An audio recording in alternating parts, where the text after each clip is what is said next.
শিব পূজার বিধি। সুত বললেন, সকল প্রকার কামনা ও বরলাভ করার জন্যে অত্যন্ত ভক্তিভরে শিবলিঙ্গের পূজা করতে হবে। যতদিন না শিবের পূজা করবে ততদিন দারিদ্র্য, রোগ, দুঃখ ও শত্রুর জন্যে অশান্তি, এই 4 প্রকার পাপ বৃদ্ধি পাবে। যে ব্যক্তি মনুষ্য জন্ম নিয়ে সুখ, শান্তি ও সন্তান কামনা করে, সেই ব্যক্তি সকল প্রকার কাম ও অর্থের সাধক মহাদেবের পূজা করবে।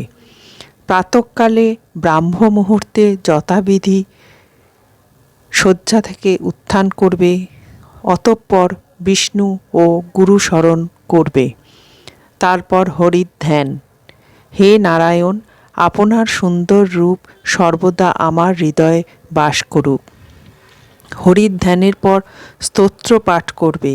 তারপর দক্ষিণ দিকে পুরী ত্যাগ করতে হবে।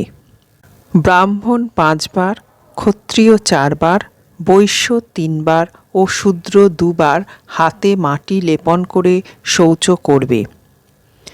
এরপর ব্রাহ্মণ 12 আঙুল, ক্ষত্রিয় 11 আঙুল, বৈশ্য 10 আঙুল ও শূদ্র 9 আঙুল পরিমাণ দন্তকাষ্ঠ দ্বারা মুখ ধোবে।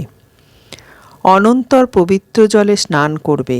স্নান শেষে আচমন করে পরিষ্কার ও ধোয়া বস্ত্র পরবে। তারপর শিবের নাম স্মরণ করতে করতে শিব পূজায় ব্রতী হবে। প্রথম গণেশের পূজা, তারপর দ্বারপালের ও দিকপালের পূজা করবে। পূজা দ্রব্যের সামনে আসন পাততে হবে। সেই আসনে বসে শিবলিঙ্গের দিকে দৃষ্টি দিবে। 3 বার আচমন ও হস্ত প্রক্ষালন করবে। তারপর 3 বার প্রাণায়াম করে মহাদেবের ধ্যান করবে। এভাবে ভাবতে হবে, পঞ্চমুখ, 10টি বাহু, শুদ্ধ স্ফটিকের মতো উজ্জ্বল আবরণে ভূষিত এবং বাঘের চামড়ার উত্তরীয় ধারণকারী শিবকে স্মরণ ও প্রণাম করবে। অনন্তর হৃদয়ে শিবমূর্তি স্থাপন করে মনে মনে শিবের মন্ত্র বলবে। এরপর দেহশুদ্ধি ও মূল মন্ত্রের নাশ করবে। পূজক আচমনের জন্যে কল্পিত পাত্র ও নতুন কলস নিয়ম মেনে স্থাপন করবে। ওই সব কলস স্থাপন করে সেগুলি জল দিয়ে পূর্ণ করতে হবে। তারপর তা কুশ দিয়ে ঢাকা দেবে। ওই কলসগুলিকে উলির ও চন্দন দিয়ে প্রণব মন্ত্র উচ্চারণপূর্বক নিক্ষেপ করবে। ওই জলকে পাদ্যর জন্যে সংরক্ষণ করবে।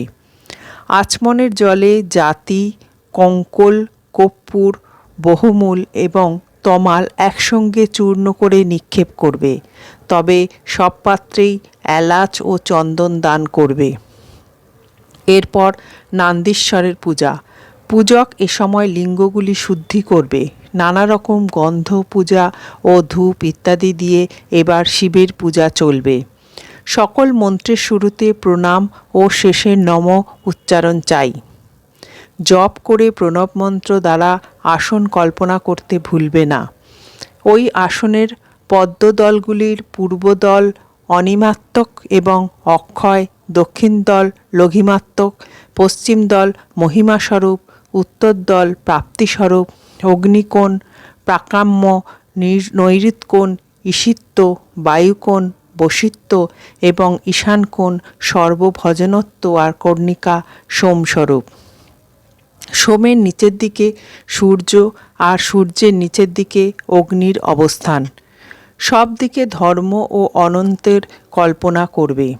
সোমের 4 দিকে অব্যক ও শেষে 3টি গুণের কল্পনা করবে। এরপর সদ্যোজাতং প্রদ্যপদামি মন্ত্র দিয়ে আহ্বান জানিয়ে বামদেব ইত্যাদির মন্ত্র উচ্চারণ করে আসনে বসবে। অনন্তর রুদ্র গায়ত্রী মন্ত্র দ্বারা সান্নিধ্য এবং অঘর মন্ত্র দ্বারা নিরোধন করে ঈশান সর্ববিদ্যানাং মন্ত্রে পূজা করবে। তারপর মহাদেবকে পাদ্য, আচমনীয় এবং অর্ঘ্য প্রদান করবে। গন্ধচন্দন মিশ্রিত জল দ্বারা রুদ্রকে সবিধি স্নান করাবে। অনন্তর পাত্রে যথাবিধি পঞ্চগব্য মিশ্রিত জল দ্বারা মহাদেবকে স্নান করাবে। তারপর দধি, মধু, ইক্ষুরস ও ঘৃত দ্বারা সেই সকল প্রকার কাম এবং হিতপ্রদ মহাদেবের পূজা করবে। পরে প্রণব উচ্চারণপূর্বক পুষ্প ও নৈবেদ্য দ্বারা মহাদেবের অভিষেক করবে। অনন্তর পবিত্র জলভাণ্ড থেকে মন্ত্রপুত জল তার উপর নিক্ষেপ করবে। সাধক পবিত্র ও শুদ্ধ বস্ত্র দ্বারা ওই শিবের শরীর মুছিয়ে দেবে। তারপর কিছুটা দূরে শিবমূর্তি রাখতে হবে, তবে বেশি দূরে নয়। যতদূর হস্তক্ষিপ্ত চন্দনের গতি হয় তা অপেক্ষা অধিক দূরে নয়। সেই স্থানে শিবমূর্তি রক্ষা করে আনন্দ চিত্তে সুন্দর তণ্ডুল, কুশ, অপামার্গ, কর্পূর, জাতি, চম্পক, পাটল, শ্বেতকরবী, মল্লিকা, কমল, উৎপল, নানাবিধ বিচিত্র পুষ্প ও চন্দনাদি দ্বারা শঙ্করের পূজা করবে। সুত বললেন, পাবমান, বাক্তীয়, রুদ্র, নীলরুদ্র, শ্রীসূক্ত, রজনীসূক্ত, চমক, প্রণব, অথর্বশীর্ষ, শান্তি, ভারুণ্ড, অরুণ, জ্যেষ্ঠ অথবা দেবব্রত নামক শাম, রথন্তর সূক্ত, পুষ্পসূক্ত, পুরুষসূক্ত অথবা পঞ্চাক্ষর মৃত্যুঞ্জয় মন্ত্র, বেদোক্ত শিবলিঙ্গ ঘটিত অথবা নাম মন্ত্র উচ্চারণপূর্বক সহস্র জলধারা বা 101 জলধারা ঢেলে শিব পূজা করবে। তারপর শিবের ওপর চন্দন ও পুষ্পাদি স্থাপন করবে।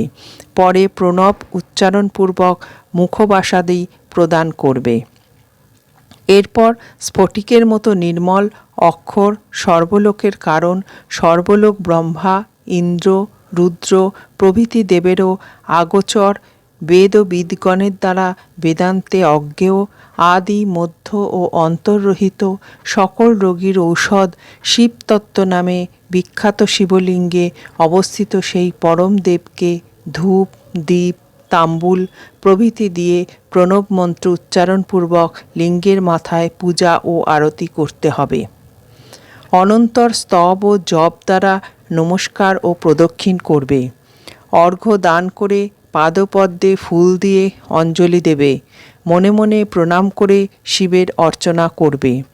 এরপর ফুল দিয়ে কৃতাঞ্জলি হয়ে দাঁড়িয়ে মহেশ্বরের কাছে বক্ষমান মন্ত্রের মাধ্যমে প্রার্থনা করবে, হে শঙ্কর পশুপতি পিনাকধারী, আমি অজ্ঞানতাবশত ভুল ও ভ্রান্তিসহ আপনার যে পূজা করেছি তাতে মার্জনা করুন। এইভাবে ক্ষমা চেয়ে সেই ফুল শিবের মাথায় দেবে। অনন্তর আশীর্বচন পাঠ, তারপর শিবলিঙ্গের মার্জনা ও নমস্কার করবে। অথ ভক্তি সহকারে প্রার্থনা করবে, হে দেবাদিদেব, জন্মে জন্মে আমার যেন তোমার চরণে ভক্তি হয়। তোমার প্রতি ভক্তি ছাড়া আমি আর কিছুই চাই না। হে মহেশ্বর, আপনি আমার আশ্রয় হন। মহাদেবের কাছে ভক্তি ভরে তার পূজা করবে। তারপর সপরিবারে নমস্কার করবে। 6 মাস এভাবে পূজা করলে মঙ্গলদাতা শিব সকল প্রকার ব্যাধি, শোক, দুঃখ ও শত্রু উদ্বেগ দূরীভূত করবে। পূজক জীবনে শান্তি পাবে। ঋষিগণ বললেন, হে মহাভাগ, এখন ত্রিপুরজয়, তারকাসুর ও ত্রিপুর বিনাশের কথা কীর্তন করুন। ত্রিপুরের স্বরূপ কেমন এবং তার সৈন্য সংখ্যা কিরূপ ছিল তা বিশদভাবে বলুন।